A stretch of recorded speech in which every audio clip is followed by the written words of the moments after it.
Place రావాలి. Mistake వేశారు. వెనక్కిరా Akhil, వెనక్కిరా. 6th place రావాలి కానీ రాంగ్ ట్రోఫీ. నా ఫ్రెండ్ 6th ప్లేస్ వచ్చాడు, సో అది తీసుకురావాలి. ఓకే, నువ్వు బాగా ఆడుతున్నావు కానీ చాలా చిన్న బాగా స్మాల్ మిస్టేక్స్. లేదు, రెండు ఓడిపోయినాయి కూడా బ్లండర్స్ అంట. అవునండి, సడన్ గా బాగా ఆడుతున్నాడు, సడన్ గా బ్లండర్ చేస్తున్నాడు. ఇప్పుడు ఆడిన గేమ్ కూడా చాలా బాగా ఆడాడు, సడన్ గా బ్లండర్ చేశాడు. కానీ విన్ అయ్యాడండి, గేమ్ విన్ అయ్యాడు కానీ సడన్ గా బ్లండర్ వేసాడు.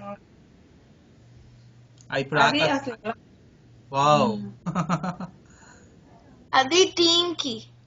Very good madam. మరి బాబుది ఇలా ట్రోఫీలు పెట్టి ఫోటో తీసి మీ ఫేస్బుక్ లో పెట్టరా మేడం? అప్పుడేనా అండి పెడితే నేను కాపీ చేసుకుంటాను మేడం, నేను షేర్ చేసుకుంటాను, అందుకని నేను పెడతాను, మీకు పంపిస్తానండి, మీరు షేర్ చేసుకోండి. యాక్చువల్లీ మీకు ఇమేజ్ పిక్చర్ పంపిస్తాను. ఓకే మేడం, మీకేమైనా షేర్ చేస్తే సరిపోతుంది.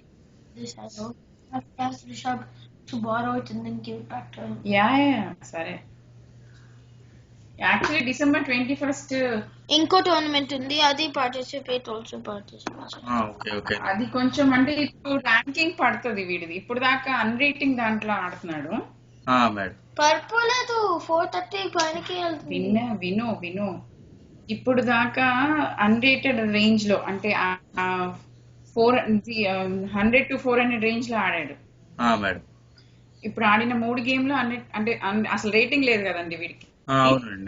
రేటింగ్ లేకుండా రేటింగ్ లేకుండా తోనే ఆడుతున్నాడు ఇప్పుడు దాకా. ఇప్పుడు డిసెంబర్ లో వచ్చే టోర్నమెంట్ 400 రేటింగ్ అయ్యే వాళ్ళని ఆడతాడు వాడు, 500 రేటింగ్ 600 రేటింగ్ వాళ్ళని ఆడతాడు. నా భయం అంతా ఇలా బ్లండర్లు వేస్తే గేమ్ పోయినట్టే. ఇంకా ఇప్పుడు దాకా బాబుకి ఏమైందంటే ఏ పీస్ ఎలా వర్క్ చేస్తుందో మాత్రం క్లాస్ అయింది కదా మేడం. ఇప్పుడు ఆ పీస్ ఎక్కడ ఉంటే బాగా స్ట్రాంగ్ గా ఉంటుంది, ఏ ప్లేస్ లో ఉండాలని క్లాస్ అనమాట. రేపు చేస్తాను క్లాస్, చాలా ఇంపార్టెంట్ క్లాస్.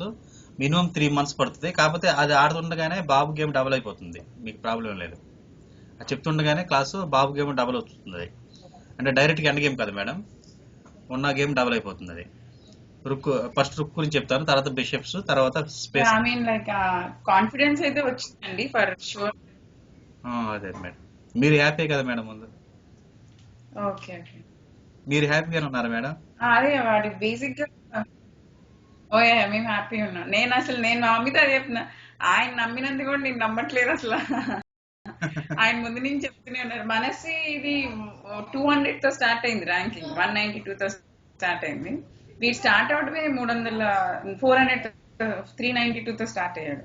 సో కొంచెం లేట్ అయినా మంచి రేటింగ్ తోనే స్టార్ట్ అయ్యాడు అనిపించింది. బట్ స్టిల్ అదే చూడాలి. ఇంకా December 21st ఒకటి ఉంది, ఇంకా దానికి ఎన్రోల్ చేసామన్నమాట.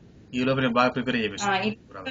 3 weeks కొంచెం వాడికి ఏమైనా చేస్తే అట్లీస్ట్ ఏం లేదు 450 వెళ్తే ఇయర్ కి చాలా ఎక్కువ. మాకు 420 ఉన్నాడు ఇప్పుడు, 426 ఉంది రేటింగ్. 450 అలా వెళ్తే డెఫినెట్ గా అవుతుంది మేడం, ప్రాబ్లం లేదు. నెక్స్ట్ ఇయర్ అయితే నేను మా హస్బెండ్ డిసైడెడ్, మా వాడు సమ్మర్ లో మీ దగ్గరే ఉంటాడని అనుకున్నాం. ఇండియాకి వస్తున్నాం కదా, అదే అన్నాడు మా హస్బెండ్, ఆయన దగ్గర వదిలేసే నువ్వు, ఆయన ఆయన ఆయన ఇన్స్టిట్యూట్ లోనే ఉంటాడు అన్నాడు. ఇయర్ అదే ఇప్పుడు ఇంకొక మ్యాచ్ డిసెంబర్ లో ఉంటుంది, సో అందుకనే చూస్తున్నా అండి. క్లాస్ లో వింటున్నాడు, నాకు అస్సలు పాపతో కుదరట్లేదు. మళ్ళీ మా అత్తగారు వాళ్ళు వెళ్ళిపోయారు. ఇంకా పర్లేదు మేడం, ఎందుకంటే బాబు చాలా పర్ఫెక్ట్ గా అంటున్నాడు, ఇదివరలా కాదు అసలు, చాలా పర్ఫెక్ట్ గా అంటున్నాడు. మనం అసలు కనీసం దాని దిక్కు చూడడం కూడా చూడలేదు, అసలు పక్కన కూడా చూడట్లేదు. కరెక్ట్ క్లాస్ మీద చెప్తూ ఉంటున్నాడు, ఏం చెప్పినా వెంటనే అర్థం చేసుకుంటున్నాడు, మళ్ళీ డౌట్స్ అడుగుతున్నాడు వెంటనే. బాగా ఇంప్రూవ్ అయిపోయాడు బాబు. ఇంకా మీతో అవసరం ఉండదు మేడం, అయిపోయింది మీ అవసరం బాబు. అదే నాకు మెయిన్ అదే అండి, నేను ఉండాలి అంటే నాకు అసలు మీరు సమ్మర్ లో స్పెండ్ చేసిన 1 month బాబుకి ప్లస్ మేడం. ఓకే, అదే అనుకున్నా అండి, సమ్మర్ లో పెట్టింది వర్త్ అనిపించింది. అంటే వాడి ఫస్ట్ గేమ్ చూసిన తర్వాత పర్వాలేదు.